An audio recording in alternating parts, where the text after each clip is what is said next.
यानी जिसमें अवतरण होता है पशुओं पे शरीर में माँ भगवती जिया रानी का अवतरण होता है और वो अवतरित होकर के उनको अनेक प्रकार से वहाँ पर उनसे भक्त लोग अपनी मनोकामनाएं सिद्ध कराते हैं। प्रातःकाल फिर वहाँ पर गंगा स्नान होता है, माँ भगवती के निमित्त हवन पूजन अर्चन होता है और उसके बाद सभी लोग गुफा के दिव्य दर्शन करने के बाद भगवती को अपनी तरफ से श्रृंगार आदि जो भी है पत्र पुष्प भेंट पाठ चढ़ा करके सभी लोग अपने अपने घरों को आते हैं। इसलिए जिया रानी आज भी अजर अमर है और वो आज भी कैलाश पर्वत में सिद्धाश्रम में बैठकर योगियों के साथ योग रूप में ध्यानस्थ हैं, समाधिस्थ हैं, पूजा करते हैं। जब भी उनके भक्त उन्हें बुलाते हैं तो वो वहां पर जरूर आती है। ये भगवती जिया रानी की कहते हैं कि इस प्रकार कत्यूरों के वंश में बहुत सारे राजा हुए, बसंत देव, खरपर देव, कल्याण देव, त्रिभुवन राज देव, बहुत सारे देवता तुल्य ऐसे जो प्रशासक हुए जिन्होंने बहुत सारे कार्य किए, बहुत बड़े बड़े मंदिर बनाए और ऐसे करते करते अब समय व्यतीत हुआ और तब उसके बाद एक बार जो है यहाँ पर चंद्रवंशी सम्राट जिनका मूल निवास स्थान कहाँ था, काशी था। काशी से माँ भगवती पराम्बेगा जगदम्बिका के श्री चक्र का दर्शन करने के लिए कहाँ है, पौड़ी में। यहाँ जब आए और उसके साथ साथ बद्रीनाथ केदारनाथ जी का दर्शन करने के लिए जब आए तो कहते हैं कि उन्हें पौड़ी जो है बहुत अच्छा लगा। तो श्रीनगर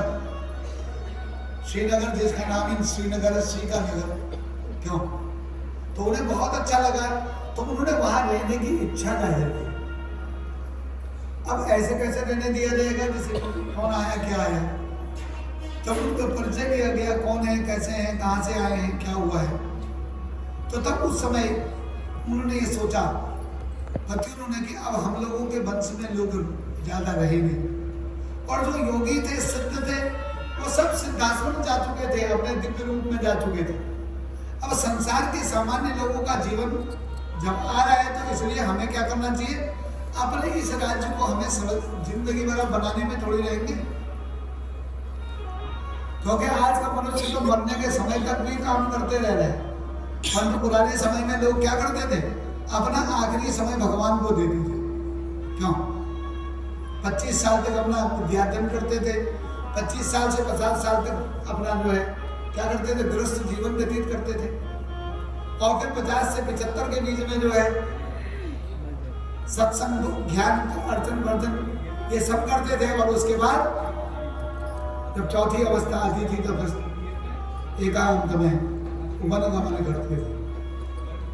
तो सब वनगमन की ओर को चले गए। तब उस समय उन्होंने देखा कि अच्छे वंशज हैं। तब उस समय राजा ने अपनी पुत्री जो है उनको विवाह के लिए कहा गया। उन्होंने कहा महाराज मेरा सौभाग्य कि मुझे देवभूमि में रहने का सौभाग्य मिलेगा।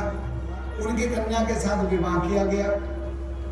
चंद्रवंश के पहले जो शासक थे उनका नाम था मोहन चंद्र और उनकी परंतु संतान न हुई। तब उन्होंने अपने चाचा के पुत्र को भी यहाँ बुलाया और उसके बाद ज्ञानचंद उनका नाम था, उनको यहाँ का प्रशासक बना दिया।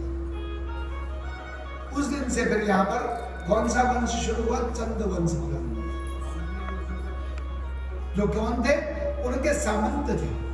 असली में कत्यूरों का राज्य था परंतु सामंत रूप में उन्होंने चंदों को वो जगह छोड़ दी, क्योंकि कत्यूर लोग तो सब क्या हो गए, सिद्धाश्रम जाकर योग करने लगे, तप करने लगे, भगवान का अर्चन करने लगे।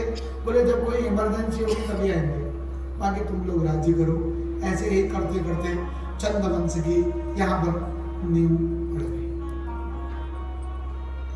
तो ये जो हमारा देवभूमि है, यहाँ पर जो क्या है कि ये देवताओं की भूमि है। यहाँ पर देवताओं को भी ये बहुत अच्छा लगता है, क्योंकि लिखा गया है गायन्ति देवा अटल गीत गानी धन्यास्तुते भारत भूमि भागे स्वर्गापि वर्गास्पद मार्ग भूते भवन्ति भूयस्य पुरुषा सुवित्ता। देवता लोग भी पुनः देवत्व प्राप्त करने के लिए कहाँ आते, भारत भूमि में आते। क्योंकि जैसे कोई भी इलेक्टेड होता है, चुनाव जीतता है, 5 साल के लिए जाता है, फिर उसके बाद नॉर्मल आ जाता है, फिर इलेक्शन लड़ता है, फिर जाता है। अच्छे काम करे होंगे अच्छे लोगों के साथ में होगा, अच्छा